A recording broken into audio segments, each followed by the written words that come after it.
I think I am glad that you came to speak with the student government about it, but I think one of the problems that certainly that side will tell you about is that student government is not, in other words, we're not very good at getting the message out about this sort of thing. We're not very representative of the actual student body. And one of the things I noticed is that no one on campus really even is aware that this is happening.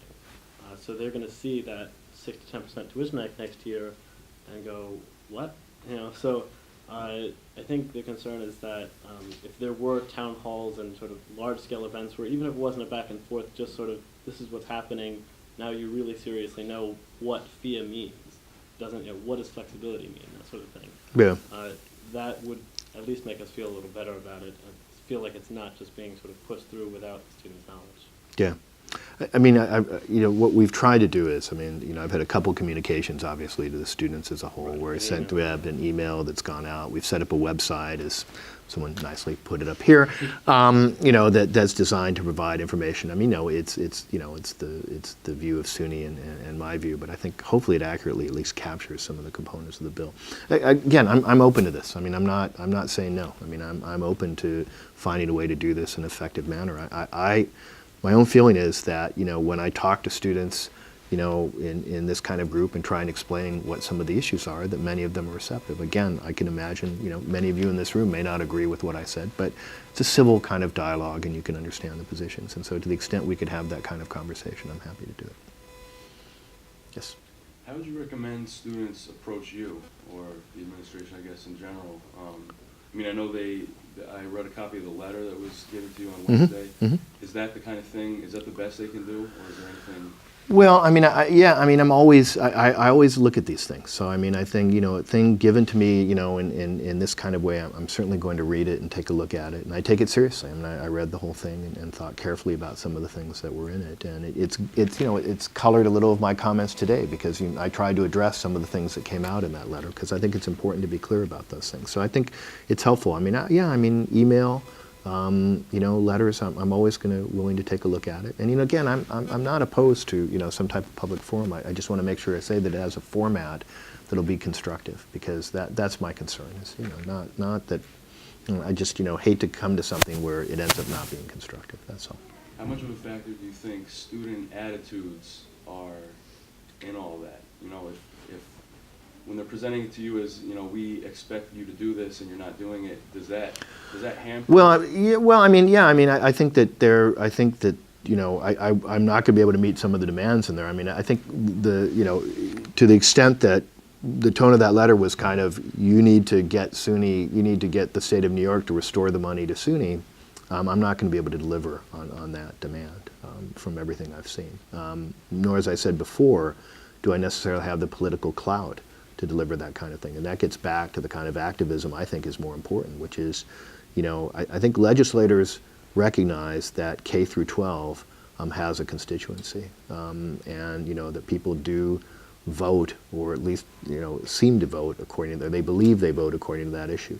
I think people vote according to taxes and property taxes. Those are issues that drive things. So to the extent that we could ever make SUNY that kind of issue, where people realize that if you take a stand on SUNY, that people are going to vote according to that stand, that would be a positive. So to the extent that we could move things in that direction, I think it would be a very positive thing. But I'm not sure I know how to do that. I've been at SUNY for 8 months, and there's people who've been here a lot longer, and that hasn't been accomplished. So it's clearly not an easy thing to do. But to the extent, that's what I would say again to students is that you can communicate with me. And I'll listen, and I'm happy to talk about ideas. But I would also say, communicating with your legislators probably, is more important. And I think, the message about restoring money to SUNY, I'm certainly not opposed to that message. If that's a message you want to contribute, I'm not opposed to it at all. But as I said before, I don't think that's going to fall on receptive ears because of the current budget issue. So then my pushback is, then what do we do if that doesn't work? What's plan B? And to me, FIA is really a short-term solution to some of the budget issues we're facing now, and the long-term solution to really pushing Stony Brook and SUNY towards excellence, and that's how I see it. Yes? Shifting topics a little bit, it was recently announced that the University Hospital dropped Aetna from their partners in terms of providing health insurance, and that obviously has been the service provider for students, and I know that our coverage has been extended through August, but obviously those are negotiations that are ongoing, and health insurance, of course, is one of the biggest topics right now nationally. Do you have any comment on that and that whole process? No, I'm really pleased that, you know, both sides did the right thing essentially and extended this to students, and I think it was very important to us, and I think both sides, I think, deserve credit for making sure that that happened. We would not have wanted a situation where that wasn't included. You know, unfortunately, honestly, in today's world, these kind of negotiations happen more and more frequently, where each side, you know, pushes to a brink in terms of trying to get these things negotiated. You know, I think I'm very supportive of the stance that Steve Strongwater and the hospital are taking on this. I think their request to have costs covered is completely in line, and I think what they're trying to do is very much in line with what other centers are receiving. So I'm supportive of our stance on this, but I'm very pleased that we were able to carve out students. So, and again, I thank Aetna as well as you know, for doing that. So I'm hopeful this will get solved. I mean, I think, and you know, it seems to me that 99% of the time it does, but you know, often it takes going to the brink a couple times before it's solved.